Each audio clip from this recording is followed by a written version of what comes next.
Hey everybody, welcome back. So, we're reading the Pocket Buddha. Read it a lot at work. Super interesting, enlightening. We're in the section titled Life and Death. Just a light title. And on page 135, okay? A recluse, renowned as an enlightened man, came to a heartfelt decision that he was not, in fact, fully liberated. He thought the Buddha's teachings would help him, and he traveled across central India until he reached the city of Savatthi, where the Buddha was staying. He went to the Buddha's meditation center and asked to see the Buddha. "He is out on his begging round," he was told. "Wait here and rest from your journey, and you will see him soon." What I think is very interesting about the Buddha is that he was a beggar. He was a prince, but he became a beggar. The humility that it takes and the humbleness that it takes to beg is like, wow. He's obviously very enlightened, but he's super humble. The clothes, the fancy things, he had none of that. Maybe there's a Buddha type figure right now who's one of the homeless people, and that's why I always think to myself, I can always have a good conversation with a homeless person if they're not schizophrenic, because some are schizophrenic and they can bite you or attack you. Or rob you, so you gotta be careful. But if it's just like a normal homeless person who, lost their job and there's just no housing for them and they're just down on their luck, those kind of people you can talk to a lot.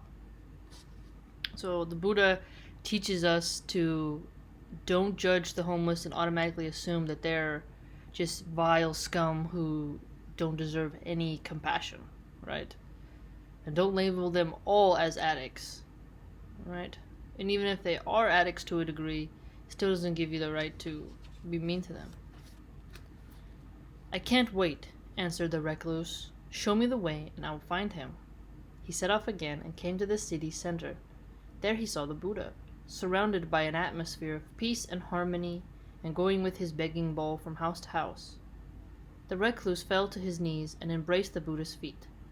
"You are fully liberated," he said to the Buddha. "Please teach me a practice that will bring liberation for me." "Gladly," said the Buddha, "but not here. This is not the time or place. Go to my meditation center and wait for me." "No, I can't wait." "Not even a short time?" "No, for even in such a short time I might die or you might die. Now, sir, this is the time. Please teach me now." That sense of urgency, that somebody valued, him so much that they had this sense of urgency to be like, no, I need the help now. You can kind of feel the angst there. At least I can. The Buddha looked at him and saw that death was near. He realized that the teaching must be given at once. But what to teach while standing in the middle of the road? He decided to put the essential teaching in just a few words. "In your seeing," he said, "there should be only the seeing. In your hearing, nothing but the hearing. In your smelling, tasting and touching, nothing but smelling, tasting and touching. In your thinking, nothing but the thought."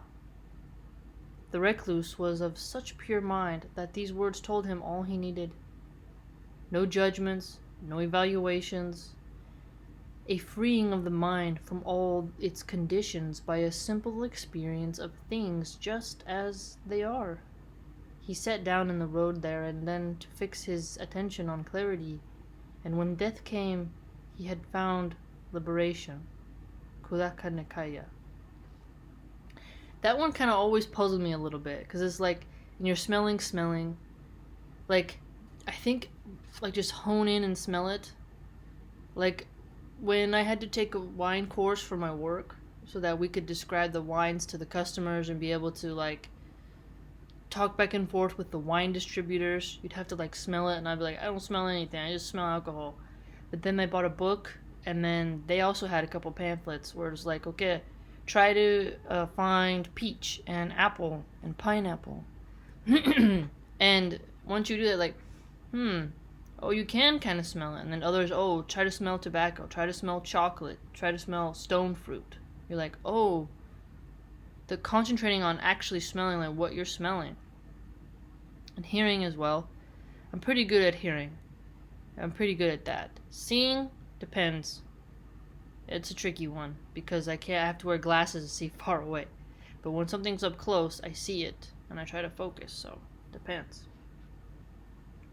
What do you think it means? The Buddha was warned that a robber and murderer named Angulimala inhabited a stretch of country he wanted to cross.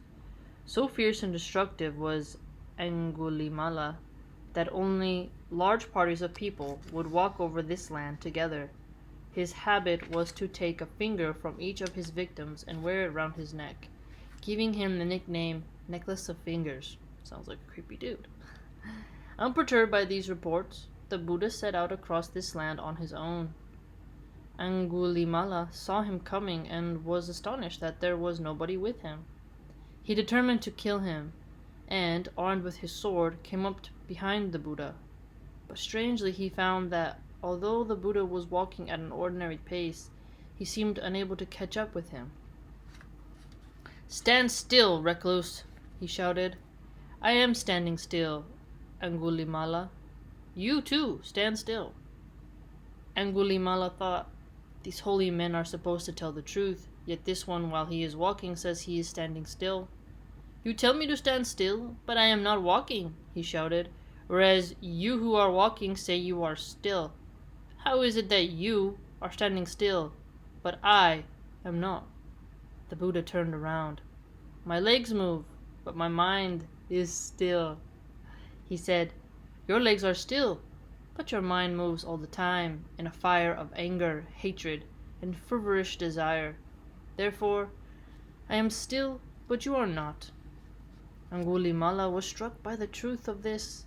He thought, "It's a long time since I paid any attention to a sage, but this recluse has penetrated my whole nature. I will take up his teaching and lose my feverish mind." He threw his sword into a pit and knelt down by the Buddha's feet. "Please liberate me," he asked. The Buddha looked at him with compassion. "Come, monk," he said. By that word, giving him the status he asked for, and the two went on together. Mahima Nikaya. See, that's interesting because it's like he calls him monk. He knows that this guy is like the Necklace of Fingers nickname, so he changed the name, to something more positive, and led him on a new path. And the Buddha didn't show any fear, right? He was like still and calmness, right, against this crazy person with a bunch of fingers around their neck. And it's interesting because Angulimala also had to take a chance to be like, okay, I will go with this. This guy's not going to assassinate me or do anything like that. It's kind of a cute story because he was able to calm his feverish mind and be like, hey, let's fix this. And both of them had to come to an agreement and do it, All tremble when there is a weapon. Everyone fears death. Feeling for others as for oneself, one should neither kill nor cause to kill. Dampada. Well, tremble, I'd say adrenaline and hyperfocus. Tremble is like, oh, no, I wouldn't say everybody gets afraid. You can get conditioned to not get as afraid and to instead plan. If you kill, it should be in self-defense. That's what I'd say. If there were no freedom, beings could never disentangle themselves from the world. But since there is freedom to transcend the world, beings are able to become disentangled. Anguttara Nikaya. Ain't that interesting? So we are free. There is freedom in the world. Okay? Freedom from suffering, remember, because their whole thing is about getting rid of suffering. And then you are able to become disentangled in the world. You just have to go down the path.